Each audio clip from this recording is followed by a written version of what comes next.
thrilled to be the kickoff speaker of this extraordinary day of self-discovery and community connection. You know, there's a reason why you are here physically. There's a reason why this is not happening through streaming video. Because human beings need to be with other human beings. How many of you have noticed that people who spend too much time by themselves are very strange? Exactly. So you are here to absorb whatever comes off the stage, but as importantly, you are here to pass on whatever moments of inspiration and insight you discover for yourself. And give this woman a medal. Okay, clearly in the mood to have a great time. And by the way, let me also say, just because, what's your first name?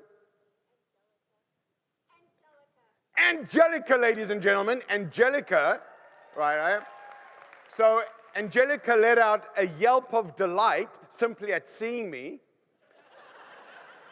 which is the dancing. Okay, we'll do it next time, not in front of so many people. But here's my message. This entire day will only go as well as the person in your chair allows it to go. So we've got almost 4,000 people in this room, and yet every single one of you is going to be as important as anyone who talks at you from the front of the room. And you are here not just to absorb the information, but you're here to absorb the inspiration that comes when you get 4,000 people who are committed to being the best they can in a room together. Now, can you imagine what would happen if 4,000 fired up people left this building wanting to change not just Ottawa, not just Ontario, not just Canada, but the world? It can happen because it happens one person at a time. You know, it used to be 6 degrees of separation. 6 people between every person on planet Earth. Now, because of Facebook and LinkedIn and Instagram and YouTube, it's now 3.9 people between you, me, and every other person on planet Earth. So my message today is absorb whatever you hear from this room, but then talk about it. Because how many of you have ever been to a seminar like this and heard some extraordinary speakers from the front of the room and thought to yourself, I know that. Well, that's obvious. And as they share it with you, because all the speakers here today are incredible communicators, they're going to keep it simple so that you get it. But until you share it, you don't know that you know. The only way that you know is when you can help somebody else know. Because have you noticed how fluent we are when we speak to ourselves? In fact, that's one of the reasons I'm so motivated. I attend all my own seminars, right? And so what I'll say to you is this. You are here today because you also want to leave with confidence. You want to feel enabled and empowered to handle what's known as a VUCA world. You know what VUCA means? Here's a new word for you. Volatility, uncertainty, complexity, and ambiguity. I don't know about you, but every individual with whom I'm working right now is faced with 3 fundamental challenges. And by the way, the more senior you are, the more accomplished you are, the more you're going to be faced with these 3 challenges. Number 1, what the heck is going on?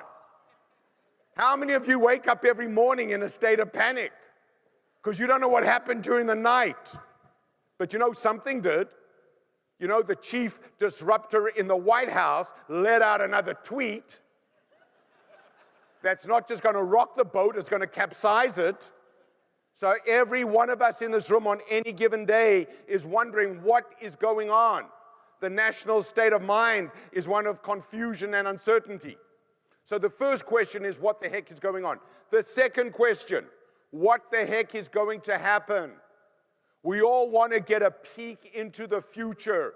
You know, if we go back thousands of years, the most valuable people in any community, in any culture, were people who could foresee what was about to happen. People who could interpret dreams. And now let's fast forward to this very day. Those are still the people who are the most desired, successful, and accomplished people in our culture. So all of us in this room are here to anticipate what's about to happen. And by the way, whether you agree with me or not is not important to me, but what I do know that you know is that I believe in what I'm saying, because I have seen the future, man. That's why I can talk with this degree of certainty. Now, whether your style is similar to mine or not, what people are listening for when you talk to them is how certain are you that things are going to happen in a certain way. And I'll make a confession to you. I am often wrong, but I'm never in doubt.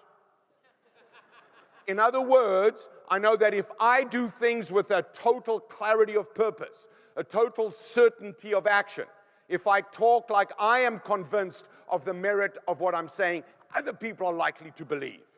And then the message is to course correct as you go along. So to go back to the three questions, what the heck is going on? What the heck is going to happen? And then the third key question is, what should I do about it right now? So you have made the decision right now to be in this room. You have invested a day to work on yourself, not just in your business. You've taken time out to get this thing called perspective.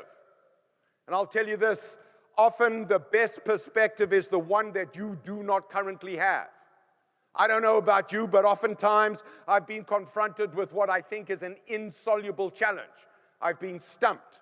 How many of you have ever been confronted with a situation where you thought, this is it, I'm done, I'm never going to find my way out of this one? How many of you have felt like that? Right. And then you get into a conversation. You surround yourself with people who are really smart and committed and generous, who want to help you make it happen. You then have a conversation, and somebody in the meeting puts out a recommendation, puts out a potential course of action, and that's the solution. Has that ever happened? And you go, oh my God, that is it. And it's not because they're so smart, it's simply because they're looking at it from another point of view. So the best compliment that I can ever be paid by any client or any audience member is very simple. I never thought of it that way. So just turn to a person on either side of you, look them in the eyes, and just say, I will help you say, I never thought of it that way. This is the interactive part of the program. All right, great, great. So look, how many of you have been through major disruption in the past year? Right, by the way, disruption is a radical change that shatters the status quo. That is the age in which we live. It's not an incremental, gentle shift. It's a radical change. You go to bed on Monday, you wake up on Tuesday, and it's a very different environment. You know, if I was giving this talk in the Carolinas, I'd be communicating a very different message. I'd be talking about survival. I'd be talking about emerging from the havoc wreaked by Hurricane Florence. But you know, Hurricane Florence was a climatic hurricane.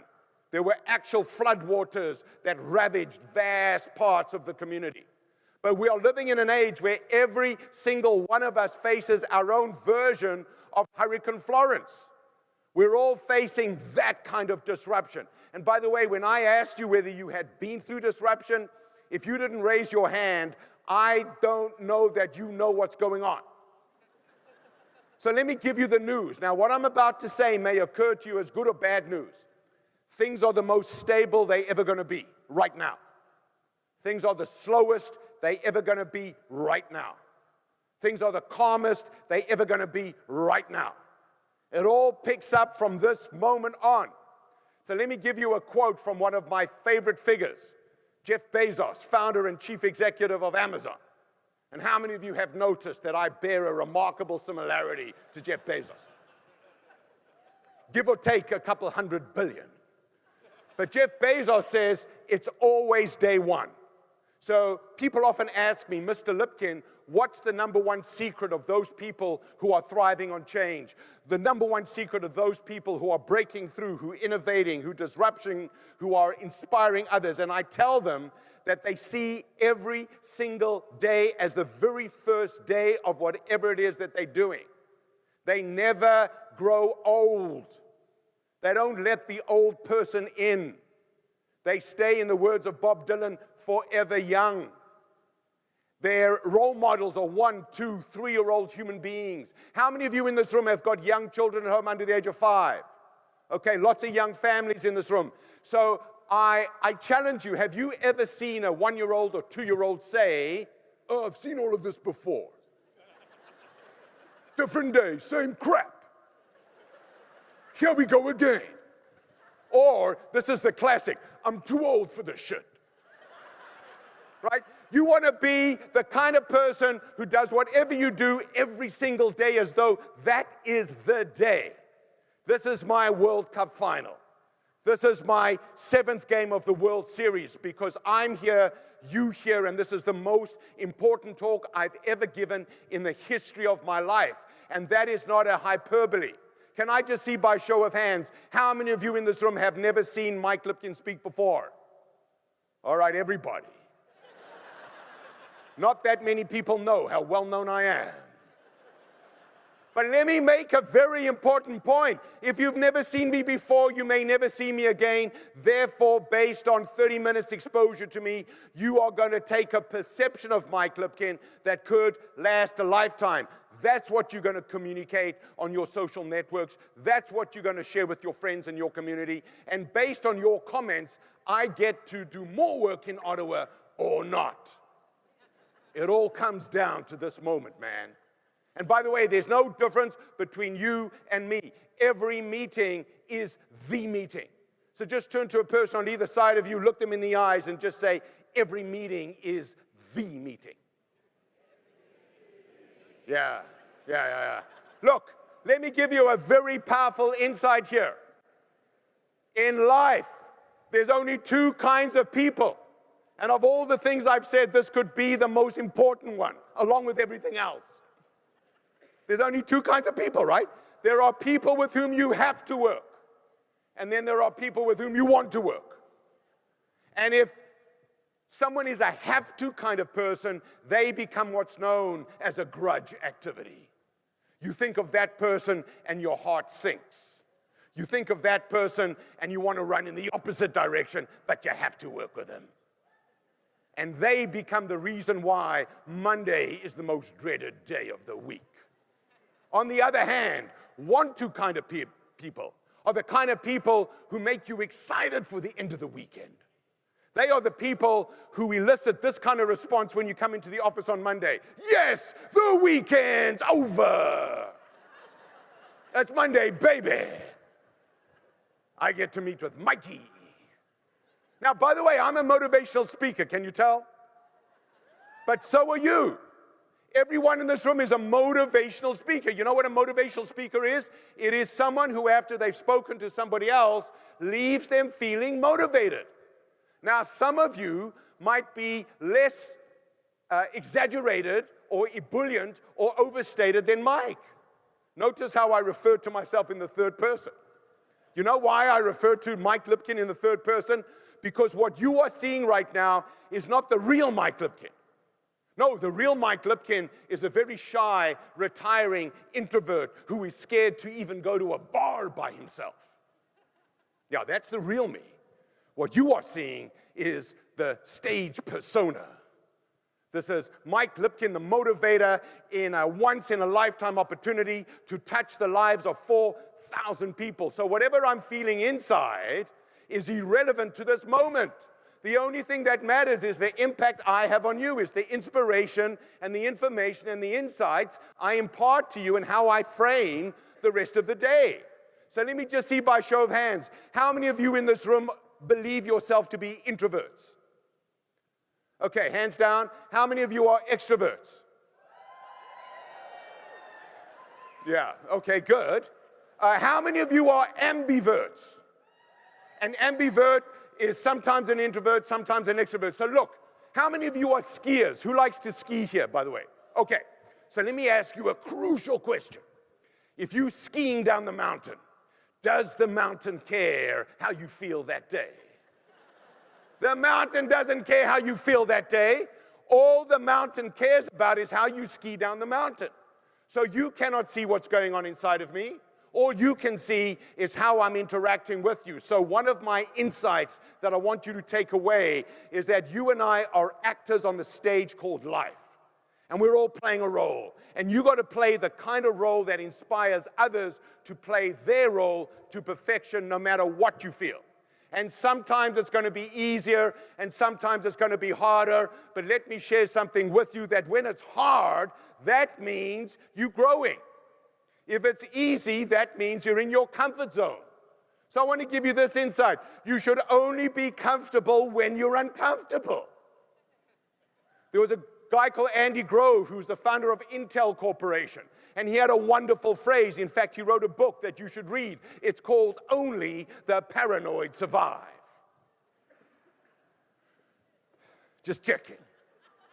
So look, I've written this book called Dancing with Disruption. It is available for you during the course of the day. I'm even willing to sign it, because if I sign it, two things happen. Number one, you cannot return it. Number two, you get more for it on eBay. But in that book, I talk about 7 secrets to dancing with disruption.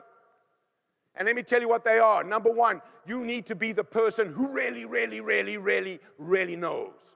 You need to be able to talk about your domain, talk about your marketplace, talk about your community, talk about your function and your discipline with intimate knowledge, so that when people listen to you, they say to you and they say to others, that's the person who really knows, because we're living in an age of fake news where people are terrified that something that they reveal could be used to harm them. Number two, you want to have an audacious dream. You want to dream so big that when you share your dream with others, they say to you, that's crazy, that's never going to happen. But even if there are people like that, you want to share your dream with as many people as possible. So my dream is I want to move 100,000 copies of Dancing with Disruption in the next 12 months. And I know that as a result of today, I'm going to move 4,000. I've seen it happen. How many of you have got a big, audacious dream? Okay. By the way, that's what today is, understanding and developing that dream. Look, the third secret in dancing with disruption is you need to be simultaneously analytical and creative. Let me make that very simple for you. You need to zoom in. You need to understand the minutiae. You need to understand the details. You need to be able to go down into the microscopic issues of your world. And then you need to be able to zoom out and see the big picture. So you need to zoom in and zoom out. You need to see the dots, connect the dots, project the dots. Because that's how you help other people find their way to an uncertain future. Number 4, and this is as critical as the first 3, you want to be prolific. Winners will always lose more than losers because they're trying more things. You know, Mr. Motivator here gets far more no's than he does yeses. I get 9 no's for every yes. But when I get a yes, I make a lot of money. So when I get a no, it's a fraction of a lot of money. So when somebody says no to me, I go, yes, because I know I'm one step closer to a lot of money. Just turn to a person on either side of you, look them in the eyes and say, learn to love no. All right. Here's the 5th secret to dancing with disruption. Communicate like magic. Communication is magic. Let's do a quick exercise. I'm in the last 2 minutes here. Let's do a quick exercise. Turn to a person on either side of you, look them in the eyes and say, it is a privilege to sit next to someone of your caliber. All right. All right, come back to me.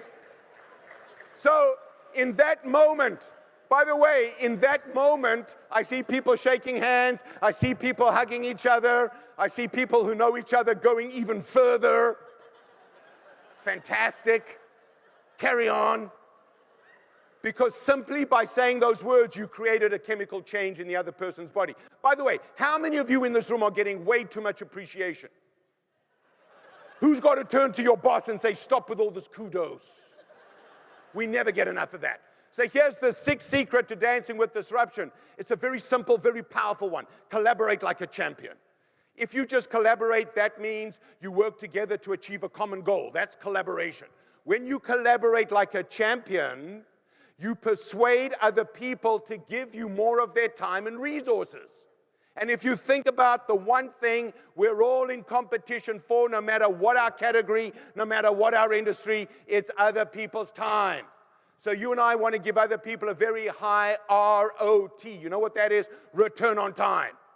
Give them time, give them resources so that they want to give you even more. And by the way, the one thing that I've learned about Canadians, as a South African Canadian, is this country has the highest per capita concentration of nice people on the planet. If you do things for a Canadian, they will reciprocate. That's what our country is all about. That's our core value. So let me give you the seventh and the final secret to dancing with disruption, and this is what I run on. This is my high-octane fuel. This is the kind of fuel that you pay $7 a liter for. It's called Unconditional Enthusiasm. How would you have felt about me today if James would have introduced me as follows? Ladies and gentlemen, please welcome Mr. Mike Lipkin, one of the world's great motivators when he's in a good mood. You wouldn't have known, who the heck am I getting? Now, I know that many of you, like me, are fans of Tim Horton, and underneath every Tim Hortons logo from sea to shining sea are two words. What are those two words? Someone said, always fresh. No, drive through. Just joking. Yeah. Always fresh. You, me, and Tim Hortons need to be always fresh. Look, I'm at the end of my time, and it's been an absolute privilege and pleasure for me to share my thoughts with you. I want you to squeeze the juice out of every second of every speaker from now until the end of the day, and most importantly, become that motivational speaker. Share what you've learned here today with as many people as possible, because that's how we change the world. One person, one conversation, one inspiration at a time. Merci beaucoup. Thank you very much. Thank you. Thank you. Yay! Thank you, Ottawa. Thank you. Thank you. Thank you. Thank you. Mikey Lipkin. Rocks it. Hang on, let's do this. Excellent. Mike Lipkin. Mike Lipkin, ladies and gentlemen. Come on, how was that? Come on. You guys are on fuego. You guys are on fire. Two bald guys back to back. Can this get any better? Seriously.